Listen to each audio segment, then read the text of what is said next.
और मैं हूं आपके साथ आनंदमयी। अम्बेडकरवाद के नए एपिसोड में आपका स्वागत है।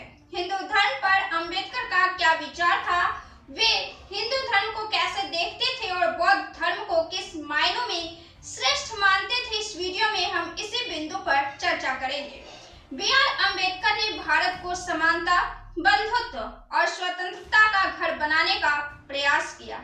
इस उद्देश्य के लिए उन्होंने तर्कवादी, मानवतावादी दृष्टिकोण से हिंदू धार्मिक ग्रंथों पर प्रहार किया।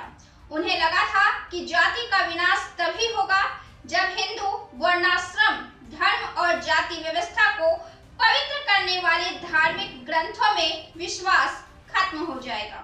अम्बेडकर का मानना था कि दलितों को स्वर्ण हिंदुओं के सामने झुकना, उनके मंदिरों में प्रार्थना करने की स्वतंत्रता की याचना करना या हिंदू समाज का हिस्सा माने जाने की भीख मांगना बंद कर देना चाहिए।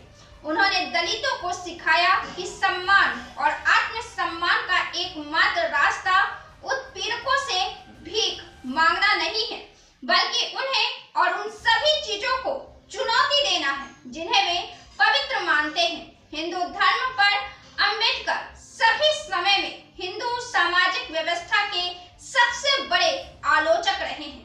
सामाजिक रूप से प्रमुख जातियों के अधिकारों की रक्षा की गई, लेकिन निम्न जातियों के लोगों के अधिकारों की रक्षा नहीं की गई। वे जानते थे कि गरीब लोगों के पास विशिष्ट अधिकार होने चाहिए, अन्यथा उनका शोषण किया जाएगा। चतुर और चालाक जाति के लोगों के द्वारा उनका विरोध किया जाएगा। उनके अनुसार वर्ण व्यवस्था शोषण और उत्पीड़न की सामाजिक व्यवस्था में विकसित हो गई थी। अम्बेडकर के अनुसार समाज को तर्क पर आधारित होना चाहिए, न कि जाति व्यवस्था की क्रूर परंपराओं पर। उन्होंने शिक्षा, अंतरजातीय विवाह और अंतर्भोज को ऐसे तरीके पाया जो जाति और पितृसत्ता को खत्म कर सकते हैं, लेकिन समय के साथ उन्हें यह भी एहसास हुआ कि हिंदू सामाजिक व्यवस्था ने हमारे समाज को इस हद तक ट्रस्ट कर दिया है कि ये तरीके भी जमीनी स्तर से जाति को खत्म करने में विफल रहेंगे। अम्बेडकर ने अपनी पुस्तक फिलॉसफी ऑफ हिंदुइज्म में लिखा है, हिंदू धर्म और समानता का दूसरा नाम है। उन्होंने कहा, मानव समाज के लिए ईश्वरीय शासन के रूप में धार्मिक आदर्श दो वर्गों में विभाजित होते हैं, एक जिसमें समाज केंद्र में है और दूसरा जिसमें व्यक्ति केंद्र में है। इसी विश्लेषण से मालूम पड़ता है कि पहले के लिए क्या अच्छा है और क्या सही है, इसका उचित परीक्षण उपयोगिता है, जबकि दूसरे के लिए न्याय है।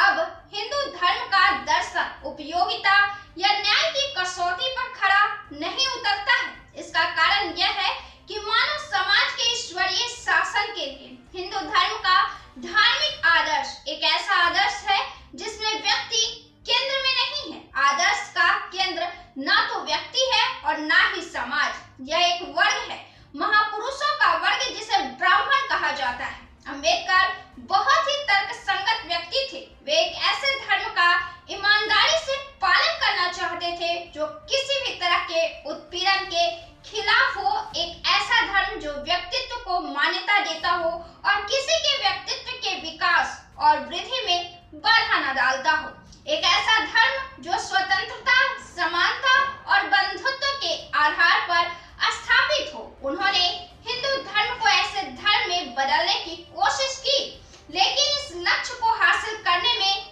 कई सालों तक उन्हें असफलता ही झेलनी पड़ी और इन असफलताओं के झेलने के बाद उन्होंने आखिरकार हार मान ली। उन्होंने उत्पीड़न से मुक्ति के लिए रणनीतियां सुझाई। उन्होंने बौद्ध मूल्यों में मुक्ति पाई जो समानता, आत्मसम्मान और शिक्षा को बढ़ावा देते हैं। अम्बेडकर का मानना था कि बुद्ध महिलाओं और शूद्रों के साथ सम्मान से पेश आते थे और कभी भी मनु की तरह उन्हें नीचा दिखाने की कोशिश नहीं करते थे। उन्होंने महिलाओं को बुद्ध धर्म और धार्मिक दर्शन की शिक्षा दी और इस तरह अम्बेडकर का रुझान बौद्ध धर्म की तरफ आखिरकार हो गया।